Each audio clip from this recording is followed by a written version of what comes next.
सभी भक्तों को श्री शिवाय नमस्तुभ्यम हर हर महादेव। ओम नमः शिवाय। तो आज मैं आपको जो उपाय बताने वाला हूँ, ये उपाय कम से कम 5 या 6 उपाय है जिनका आपको आपके अनुसार नियम बनाना है। आपके अनुसार इन उपायों को करना है। आपके अनुसार कैसे? जैसे मैं आपको एक दिन के 2 या 3 उपाय बता दूंगा, या हो सकता है 4 बता दूं।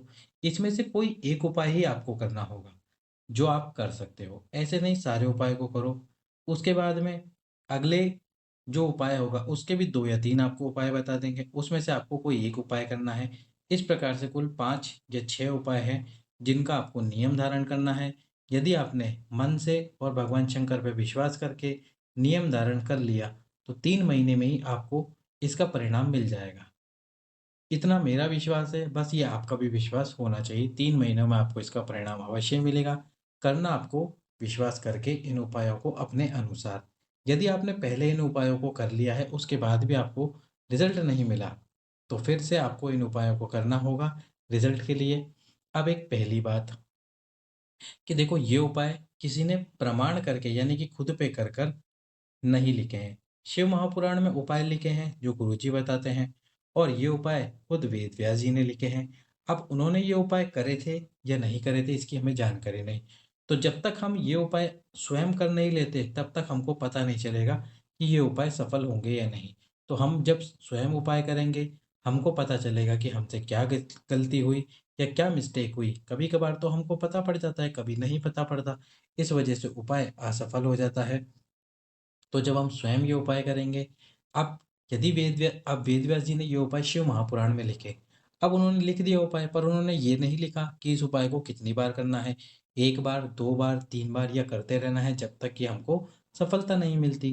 क्योंकि उसी प्रकार यदि वेद व्यास जी ये लिख देते कि इतनी बार करने पे ये उपाय सफल हो जाता है, तो मान लीजिए कि उन्होंने लिखा 3 बार, आपने 3 बार करा और आपके 3 बार करने पर ये उपाय सफल हुआ, तो आप तो यही कहोगे कि शिव महापुराण में झूठ लिखा है, हम इस बात को नहीं मानते, 3 बार करने पर सफल नहीं हुआ। तो इसलिए, क्योंकि जैसे गुरु जी की कथा में पत्र आते हैं, किसी-किसी कथा में जो पत्र आता है, एक ही पत्र में माताओं-बहनों को संतान प्राप्ति हो जाती है, क्योंकि उन्होंने 10 से 15 वर्ष उस दर्द को झेला होता है, या 5 से 6 वर्ष तक उस पीड़ा को सहा होता है कि उनको संतान नहीं हो रही। किसी-किसी को 1 बार उपाय करने पे हो जाता है सफ़ेद आँकड़े की जड़ वाला, किसी को 2 बार हो जाता है, किसी को तीसरी बार, 3 बार करने पर भी उपाय सफल नहीं होता। किन्हीं का उपाय 5वीं बार में जाके सफल होता है। तो देखो, इसकी गारंटी तो मैं भी नहीं ले सकता कि उपाय कितनी बार करने पे सफल होगा। हो सकता है कि 1 बार करने पे हो जाए और हो सकता है कि 5 बार करने पे भी ना हो। बस विश्वास हमारा होना चाहिए, क्योंकि 1 बार करना, 5 बार करना या 1 बार करवाना, 5 बार करवाना, ये जो आपको दिख रहे हैं, ये जो आपको दिख रहे हैं फ़ोटो में, ये शिव, इन्हीं के ऊपर है। ये इनकी इच्छा जब तक नहीं होगी, तब तक हम कितने उपाय कर लें, हमें कोई लाभ प्राप्त नहीं होगा। यदि ये चाहते हैं कि हम उपाय 1 बार करें, या आप उपाय 5 बार करें, या उपाय 6 बार करें, या हो सकता है उपाय 9 बार करें, पशुपति व्रत 3 बार करे या पशुपति व्रत 5 बार करे, तो इनकी इच्छा के साथ ही आपको करना होगा।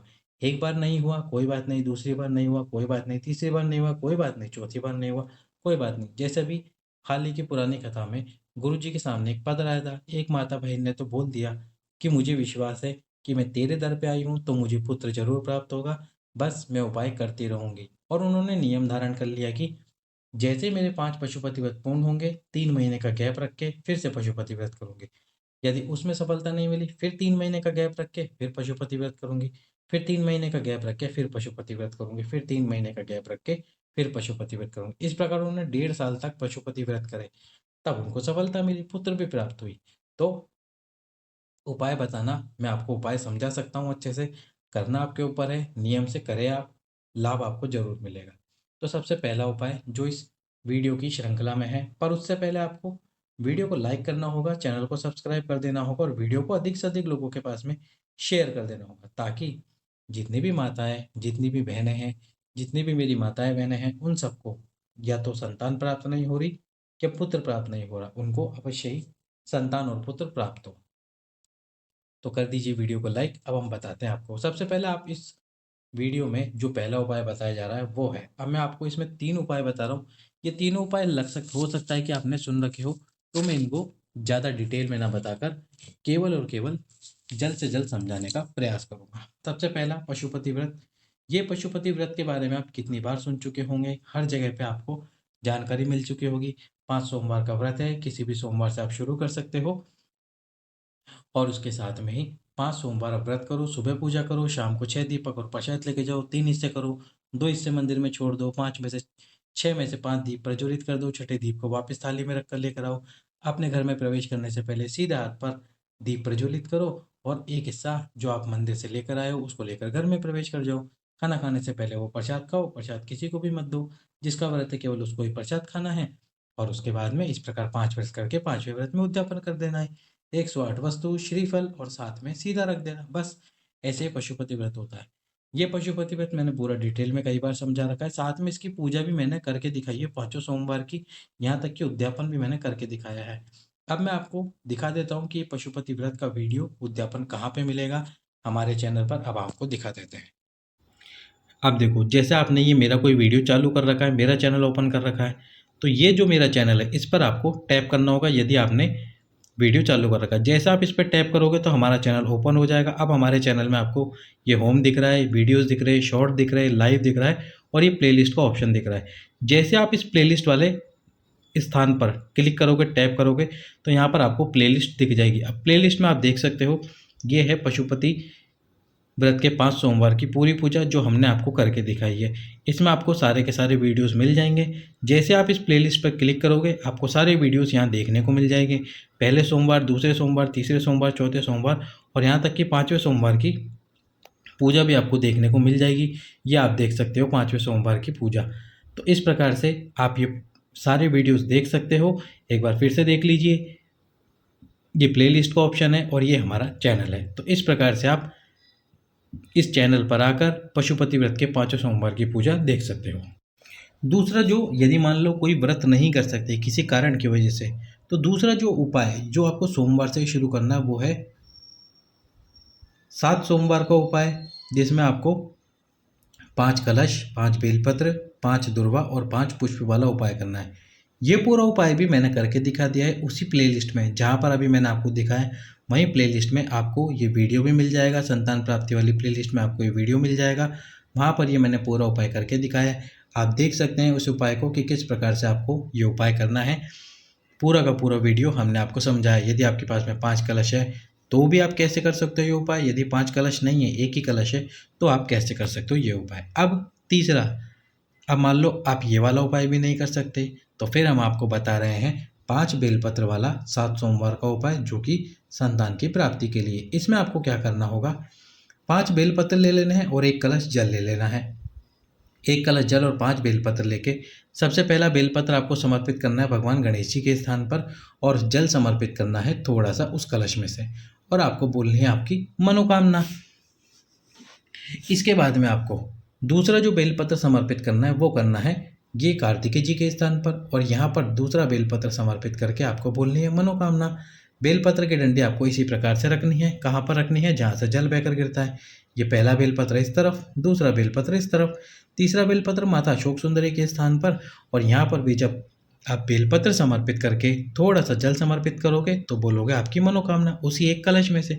चौथा बेलपत्र आपको समर्पित करना है माता पार्वती के हस्तकमल पर, लेकिन इसके लिए आपको यदि मान लो आप इस दिशा से कर रहे हो, इस दिशा से कर रहे हो, इस दिशा से कर रहे हो, तो चौथा बेलपत्र जो माता पार्वती के स्थान पर समर्पित करना है उसके लिए आपको आना होगा दक्षिण दिशा में। लेकिन यदि दक्षिण दिशा से समर्पित कर रहे हो तो दक्षिण दिशा से चौथा बेलपत्र आपको, ये जो स्थान है शिव जी का, शिवलिंग में बिल्कुल इसी स्थान पर चौथा बेलपत्र आपको समर्पित करना है। अब पूछोगे इसकी डंडी कहाँ रखनी है, वही जलाधारी की तरफ डंडी रखनी है और थोड़ा सा जल इस पर समर्पित कर देना है। अब 5वां और अंतिम बेलपत्र शिवलिंग के ऊपर समर्पित करना है, जिसकी डंडी आपके विपरीत में रखना और कलश का सारा जल बिल्कुल धीरे धीरे आपकी मनोकामना बोलते हुए समर्पित करना। बाबा आपकी मनोकामना शीघ्र अतिशीघ्र पूर्ण करेंगे। 7 सोमवार के साथ बेलपत्र वाला उपाय जरूर कर लेना। तो ये हो गया इस वीडियो का पहला उपाय। अब आपको एक जानकारी दे देते हैं, पहले आप वीडियो लाइक कर दो, कि आपको इस 5 या 6 उपायों में एक उपाय जो कॉमन है, जो सबको ही करना है, वो है सफ़ेद आंकड़े की जड़ वाला उपाय। वो आपको करना ही है, कहीं ना कहीं से ढूंढिए, सफ़ेद आंकड़े की जड़ मिलेगी ज़रूर। सफ़ेद आंकड़े की जड़ वाला उपाय आपको करना है। एक बात जो माता बहनें पूछती है, प्रेगनेंसी के बाद यदि हम सफ़ेद आंकड़े की जड़ को कितने समय तक बांध के रखें, यदि हम प्रेग्नेंट हो जाते हैं उसके बाद में। तो देखो उसके बाद 3 महीने तक ही आप जड़ बांध सकते हो, क्योंकि क्या होता है जब बेबी गर्भ में होता है तो जो उसका विकास हो रहा होता है, तो जो माताओं बहनों के उदर का साइज़ है यानी कि जो पेट है वो बढ़ जाता है, और जो उन्होंने धागा बांधा होता है अपनी कमर पे वो धागा टाइट होने लगता है। तो 3 महीने बाद ही उस जड़ को खोलकर किसी भी वृक्ष के नीचे रख दो, ताकि जो माताएं बहनें हैं उनको आसानी से अपने बेबी को पूर्ण विकास करने में सहायता मिल सके। क्योंकि यदि वो धागा बंधा रहेगा आपकी कमर में चुभेगा, आपको दिक्कत होगी। इसलिए 3 महीने बाद, जैसे मान लो आपने धागा बांधा और आप प्रेग्नेंट हुए, तो उसके 3 महीने बाद आपको धागा खोल के रख देना है। तो सफ़ेद आंकड़े की जड़ भगवान शंकर के शिवलिंग पे से पति और पत्नी दोनों को जाना है शिव मंदिर में। सुबह या शाम कभी भी आप जाके इस उपाय को कर सकते हो। 21 बार तुम्रुकेश्वर महादेव के नाम से इस जड़ को घुमा लेना है, और तुम्रुकेश्वर महादेव के नाम से जड़ को घुमाकर लाल धागे में अब माताओं बहनों को इस जड़ को बांध लेना है। यदि आप चाहते हैं कि जड़ कोई ना देखे तो लाल कपड़े में पहले लपेट लीजिए, उसके बाद लाल धागे में बांधना और फिर अपने कमर में बांधना। लेकिन जड़ को बिना लाल कपड़े में लपेटे ही आपको उपाय करना है, शिवलिंग पे से 21 बार घुमाना है। तो ये उपाय जो दूसरे नंबर का है, जो सबको ही करना होगा, इसमें कोई अल्टरनेट ऑप्शन नहीं है। अब इसके साथ ही जो सोमवार को मैंने आपको उपाय बताए थे, उसमें एक और उपाय भी है। यदि आप 7 सोमवार उपाय ना कर सको तो प्रतिदिन आपको भगवान शंकर का श्रृंगार करना है। श्रृंगार कैसे करना है? एक तो बेलपत्र ले लेना है। इस बेलपत्र की बीच वाली पत्ती पर पीला चंदन, नीचे वाली दोनों पत्ती पर लाल चंदन लगा लेना है, और इसके बाद में शिव जी के मंदिर में जाना है, साथ में लाल चंदन लेके जाना है। सबसे पहले शिव मंदिर में जाकर एक कलश जल समर्पित करो। उसमें से जो जल शिवलिंग से नीचे गिरेगा, उस जल में से थोड़ा सा जल अपने हाथ में लेकर उसको पी लीजिए। इसके बाद में अपने हाथ पर स्वच्छ जल डाल लीजिए, ताकि जो आपका हाथ है, कहते हैं कि जब हम ऐसे जल पीते हैं तो हमारा हाथ झूठा हो जाता है, पूजा करने के लिए हमको हाथ को धोना पड़ता है। तो जल डालकर अपने हाथ को धो लीजिए। इसके बाद में आपको दूसरा कलश जल समर्पित करना है, उसी कलश में जल भरना, फिर जल समर्पित करना। इसके बाद जब 2 कलश जल समर्पित कर दो, अब आपको पूरे शिवलिंग पर लाल जो चंदन है आपके पास में, वो लाल चंदन लगाना है। पूरे शिवलिंग पर आपको लाल चंदन लगाना है, अच्छे से लाल चंदन लगा दीजिए। ये पूरे शिवलिंग के ऊपर, पूरे शिवलिंग पर लाल चंदन से श्रृंगार कर दीजिए। अब श्रृंगार करने के बाद में जो आपके पास में बेलपत्र है, उस बेलपत्र को शिवलिंग के ऊपर समर्पित करो आपकी विपरीत दिशा में। इस प्रकार से बेलपत्र समर्पित करो जहाँ से भी आप उपाय कर रहे हो। फिर एक और कलश जल आपको समर्पित करना है शिवलिंग के ऊपर, और इसके बाद में घर आ जाना है। प्रतिदिन इसी प्रकार से आपको भगवान शंकर का श्रृंगार करना है। तो ये हो गया। यदि आप सोमवार के वो 3 उपाय ना कर सके तो ये एक उपाय कर सकते हो। अब इसके बाद में आपको क्या करना है? तो एक उपाय मैं आपको बता चुका हूँ, दूसरा उपाय भी मैंने आपको बता दिया। तीसरा जो उपाय है, ये आपको केवल महीने में 1 बार करना है या महीने में 2 बार करना है। महीने में 1 बार या 2 बार कैसे करना है? तो देखो, महीने में आती है 2 प्रदोष, आप जानते हो, और महीने में आती है एक शिवरात्रि, जो मासिक शिवरात्रि रहती है। अब या तो प्रदोष के दिन क्या करो, 2 दीप आपको प्रज्वलित करने हैं। पहला दीप आपको प्रज्वलित करना है बेलपत्र के वृक्ष के नीचे, संतान प्राप्ति की कामना करते हुए, और दूसरा जो दीप आप प्रज्वलित करोगे वो करोगे आपके घर पर। कहाँ पर? आपके घर के मुख्य द्वार पर सीधे हाथ पर आपको ये दूसरा दीप प्रज्वलित करना है। यदि ये 2 दीप वाला उपाय ना कर सको तो शिवरात्रि वाले 4 दीपक वाला उपाय कर लो। शिवरात्रि के दिन, प्रत्येक शिवरात्रि के दिन आपको ये उपाय करना है 4 दीपक वाला। इसमें आपको क्या करना है? शिवरात्रि के दिन सबसे पहले जो बेलपत्र का वृक्ष हो, उस बेलपत्री के वृक्ष के नीचे आपको ये उपाय करना है। सबसे पहला दीप आपको बेलपत्र के वृक्ष के नीचे प्रज्वलित करना है। दूसरा दीप आपको शिव मंदिर में जाकर प्रज्वलित करना है, और सारे दीप घी के होने चाहिए, तेल के नहीं। दूसरा दीप आपको शिव मंदिर में करना है। तीसरा दीप आपको प्रज्वलित कहाँ पे करना है? वो करना है आंवले के वृक्ष के नीचे। आंवले के वृक्ष के नीचे तीसरा दीप प्रज्वलित करना है, और चौथा दीप जो आप प्रज्वलित करोगे वो आपके घर पर करोगे, आपके घर के मुख्य द्वार पर। यहाँ पर आपको दीप प्रज्वलित करना है। यदि ये वाला उपाय भी नहीं कर सकते तो प्रदोष के ही दिन, जो 2 प्रदोष आती है, उस दिन आप 2 की जगह 3 दीप प्रज्वलित कर लो। 3 दीप कौन से? एक दीप बेलपत्री के वृक्ष के नीचे, दूसरा दीप शिव मंदिर में, तीसरा दीप आपके घर के मुख्य द्वार पर। तो ये 3 में से कोई एक उपाय आपको लेना है, धारण करना है, और ये उपाय आपको करना है। इस प्रकार से आपको उपाय करना है। अब एक और जानकारी, यदि माताओं बहनों का रजस वाला धर्म बंद है और वह चाहती हैं कि ये रजस वाला धर्म की समस्या समाप्त हो जाए, इसके लिए मैं आपको कुल 4 उपाय बता रहा हूँ। 4 में से कोई एक उपाय करना। सबसे पहला उपाय है माता तुलसा वाला उपाय। जो आपके घर पे तुलसा जी है, जिस भी गमले में लग रही है, उसके सम्मुख में एक कटोरी रखना, 7 चने की दाल डालना, 3 तुलसी के दल डालना और इसके बाद में 3 बार अपने हाथ से इस तुलसी के क्यारे में जल का आचमन करना, यानी जल छोड़ना। और पूरे दिन भर में ये तुलसी के दल और चने की दाल को चबा चबा के खाना है। इनको पार्ट्स में डिवाइड कर देना। कैसे? 3 चने की दाल, 1 तुलसी का दल, 3 चने की दाल, 1 तुलसी का दल, 1 तुलसी का दल, 1 चने की दाल। पूरे दिन भर में एक बार करो। यदि आपको लगता है आपकी समस्या समाप्त नहीं हुई तो दूसरी बार करो। सोमवार और रविवार को छोड़कर आप ये उपाय चाहे तो प्रतिदिन भी कर सकते हो, तुलसा महारानी के सम्मुख में माता तुलसा से प्रार्थना करते हुए। यदि ये वाला उपाय आप नहीं कर सकते तो आपको क्या करना है, प्रदोष के दिन फिर एक उपाय करना है। सरसों का तेल लेना है। प्रदोष के दिन सुबह सुबह 1 बोतल सरसों का तेल लेकर इसको आपको लेके जाना है गौशाला में। गौशाला में जाकर नंदी जी होते हैं, नंदी जी की जो पूंछ वाला सिरा होता है, उस पूंछ वाले सिरे में नीचे थोड़े से बाल होते हैं, वो बाल वाला हिस्सा आपको इस सरसों के ऑयल की बोतल में डुबोना है।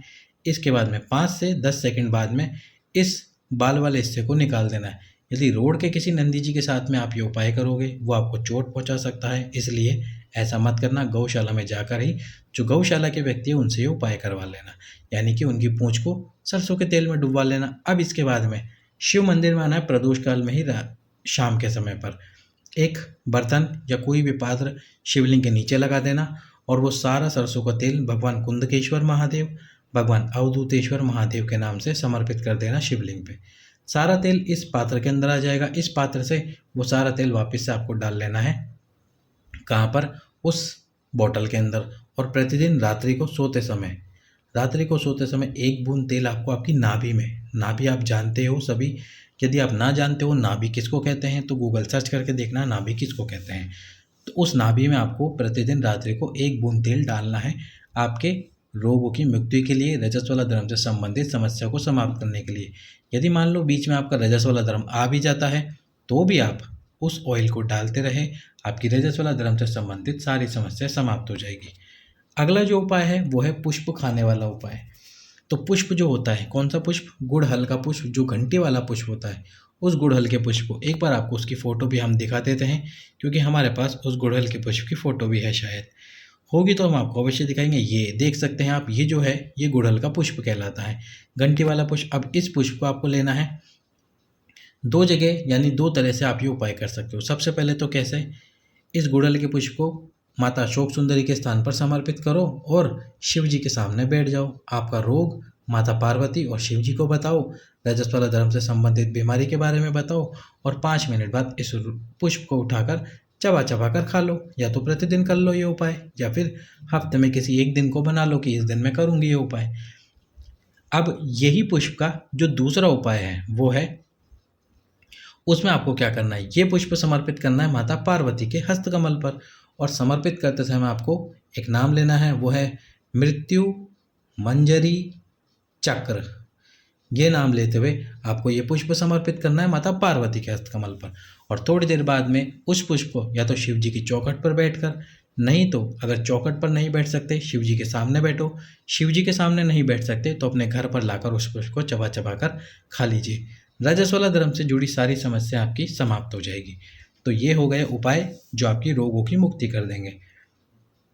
अब हम आपको बताते हैं जो संतान प्राप्ति वाले उपाय हैं, उसमें ही अगला उपाय क्या करना है आपको। सोमवार से यदि आपने 5 में से कोई एक उपाय चुना, 5 कौन से? 4 में से, या तो पशुपति व्रत चुना, या प्रतिदिन शिव जी का श्रृंगार करने का सोचा, या 7 सोमवार आपने 5 कलश जल वाला उपाय सोचा, या फिर 5 बेलपत्र वाला 7 सोमवार को उपाय सोचा, कोई भी एक सोचा। अब मंगलवार से आपको प्रतिदिन मंदिर जाना है। यदि मंदिर नहीं जा सकते तो अपने घर पे जो शिवलिंग है उस शिवलिंग पर उपाय करो।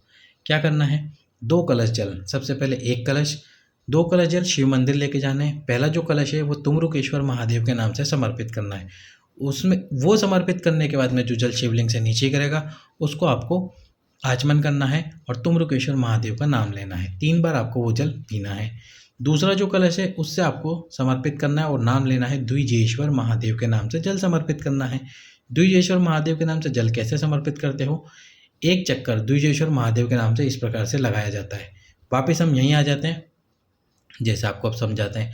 तो द्विजेश्वर महादेव के नाम से पहले जल यहाँ से समर्पित करना शुरू करते हैं, फिर माँ आद्यशक्ति के स्थान, माँ पार्वती के स्थान पर जल समर्पित करते हुए हम वापस यहीं आ जाते हैं। अब जिस दिशा में खड़े हैं उस दिशा में हमको इस कलश को ले जाना है। पीछे की तरफ खड़े हैं तो यहाँ से हमको ये कलश पीछे ले जाना है, यदि इस साइड खड़े हैं तो हमको यहाँ से कलश यहाँ ले जाना है, सामने है तो हमको ये कलश सामने से ही शिव जी के ऊपर इस कलश से जल समर्पित करना है। यदि पीछे खड़े हैं तो इस कलश के जल को जल समर्पित करते हुए पीछे की तरफ लेके जाना है और दक्षिण दिशा से जल समर्पित कर देना है द्विजेश्वर महादेव के नाम से। यदि 2 कलश नहीं लेके जा सकते तो 1 कलश जल लेके जाओ, तुमरुकेश्वर महादेव के नाम से प्रतिदिन समर्पित करो। यदि ये नहीं कर सकते तो फिर आपको क्या करना है, प्रतिदिन 1 कलश जल लेके जाना है। सबसे पहला जल समर्पित करना है माता शोक सुंदरी के स्थान पर, और इसके बाद में माता शोक सुंदरी के स्थान पर जल समर्पित करने के बाद में माता शोक सुंदरी के स्थान पर जल समर्पित करते करते करते करते करते करते सारा जल शिव जी के ऊपर समर्पित कर देना। इस प्रकार से आपको ये जल समर्पित करना है। तो ये हो गया हमारा अगला उपाय, जिसमें से 3 में से किसी भी एक उपाय को आपको धारण कर लेना है। तो इस प्रकार से होगा ये अगला उपाय। अब हम आपको बताते हैं। तो अभी तक हमने आपको 4 उपाय बता दिए संतान प्राप्ति के लिए, और 4 उपाय बता दिए हैं रोग मुक्ति यानी रजस्वला धर्म के लिए। जो आपको उपाय सही लगे आप वो कर लीजिए। अब अंतिम उपाय जो हम आपको बताने वाले हैं, अंतिम नहीं, अंतिम द्वितीय उपाय। इसमें आपको क्या करना है, प्रतिदिन 1 बेलपत्र, कितना, 1 बेलपत्र। आप सभी जानते हैं कि ये जो स्थान होता है, कौन सा, ये स्थान जो होता है ये होता है माता 64 योगिनियों का स्थान। तो यहाँ पर आपको प्रतिदिन 1 बेलपत्र इस प्रकार से, किस प्रकार से देख सकते हो आप, इस प्रकार से समर्पित करना है 64 योगिनियों के स्थान पर आपकी कामना करते हुए। प्रतिदिन 1 बेलपत्र समर्पित करना है। बेलपत्र समर्पित करने के बाद में, और ये प्रतिदिन करना है, बोल देना जब तक मेरी कामना पूरी नहीं होगी मैं ये उपाय करता रहूँगा, करती रहूँगी। अगर ये ना कर सको, आप बोलो हमारे पास बेलपत्र नहीं है हम क्या करें, तो कुछ नहीं, जो आपका सीधा हाथ है उस सीधे हाथ को आपको इस प्रकार से ये 64 योगिनियों के स्थान पर रख देना है, और आपके जो मन की बात है वो बात आपको बोल देनी है। पुत्र प्राप्ति, संतान प्राप्ति चाहते हो बोल दो। प्रतिदिन इसी प्रकार जल समर्पित करने के बाद में ये उपाय करो। महादेव, माता पार्वती और 64 योगिनियाँ आपके इस उपाय को सफल अवश्य ही कराएगी। अब मैं आपको बताने वाला हूँ अंतिम और अंतिम उपाय, जो कि आपको केवल और केवल 1 बार करना है। कैसे करना है 1 बार, तो देखो समझो। सबसे पहले तो आपको किसी एकांत स्थान में जाना है। एकांत स्थान में जाकर एकांतेश्वर महादेव के नाम से एक पार्थिव शिवलिंग बनाना है किसी भी वृक्ष के नीचे। वहाँ की मिट्टी को उठाकर शिवलिंग का निर्माण कर लो, और 5 वस्तुएं, 1 बेलपत्र, 1 शमी पत्र, 1 अक्षत का दाना यानी कि चावल, 1 दुर्वा यानी कि दूबा जिसको हम घास कहते हैं, और 1 सफ़ेद पुष्प। ये 5 वस्तुओं को अपने हाथ में लेकर एकांतेश्वर महादेव का स्मरण करते हुए ये पार्थिव शिवलिंग पे समर्पित कर देना है। 1 दीपक प्रज्वलित करना है घी का, आपकी कामना करनी है। जब दीप ठंडा हो जाए इसके बाद में जल डालकर वो पार्थिव शिवलिंग का विसर्जन कर देना है। अब आप बोलो हमारे पास ये 5 वस्तुएं ना हो तो हम क्या करें, तो 5 वस्तुएं ना हो तो 5 अक्षत ले लीजिए। कितने अक्षत, 5 अक्षत ले लीजिए इन 5 वस्तुओं के स्थान पर, और ये 5 अक्षत आपकी कामना बोलते हुए समर्पित कर दीजिए पार्थिव शिवलिंग पे। आपकी वो कामना शीघ्र अतिशीघ्र, यानी कि जो मैंने आपको उपाय बताए उसी के अंदर पूर्ण हो जाएगी। अब आपको बताते हैं हम लास्ट और अंतिम लास्ट उपाय, जो कि है कनेर के पुष्प वाला उपाय। कनेर के पुष्प वाला उपाय। अब बोलोगे आप ये कौन सा कनेर का पुष्प वाला उपाय है, तो वही उपाय हम आपको बता रहे हैं। तो ये जो कनेर के पुष्प वाला उपाय है, इसमें आपको क्या करना है, 1 कनेर का पुष्प 5 स्थान पर स्पर्श कराकर बाबा भोलेनाथ के शिवलिंग पर समर्पित करना है, और 5 स्थान पर समर्पित करते समय आपको 5 बार मनोकामना बोलनी है। पहला स्थान भगवान गणेश जी, दूसरा स्थान भगवान कार्तिकेय जी, तीसरा स्थान माता शोक सुंदरी, चौथा स्थान माँ पार्वती, 5वां स्थान ये जो त्रिशूल के मिलन का स्थान है, इस स्थान पर स्पर्श कराकर आपको आपकी कामना बोलनी है। आपकी कामना बोलकर वो कनेर का पुष्प शिवलिंग पे समर्पित कर दो। महादेव आपकी वो कामना अवश्य ही पूर्ण करेंगे। यदि अभी तक आपने वीडियो लाइक नहीं करा है और वीडियो को शेयर नहीं करा है तो वीडियो को शेयर अवश्य करें। चैनल सब्सक्राइब करके बेल आइकन जरूर दबा लें। तो समर्पित कर देना ये कनेर का पुष्प कहाँ कहाँ, भगवान गणेश जी, कार्तिकेय जी, माता शोक सुंदरी, ये त्रिशूल और उसके साथ में उस पुष्प को 5 बार मनोकामना बोलते हुए शिवलिंग पे समर्पित कर देना है। एक ही बार करना है उपाय, प्रदोष के दिन करना है उपाय। तो इस प्रकार से आप ये उपाय कर कर आपके जीवन में वो सब कुछ प्राप्त कर सकते हो जिसको आपको प्राप्त करना चाहते हो। और एक बात, जाने से पहले, वीडियो समाप्त करने से पहले, यदि आपने ये नियम धारण कर लिए हैं तो इसके बाद में कोई उपाय मत करना। सबसे पहले इनको ही धारण करके रखना, देखना बाबा आपकी गोद अवश्य ही भरेगा। सभी भक्तों को श्री शिवाय नमस्तुभ्यम। हर हर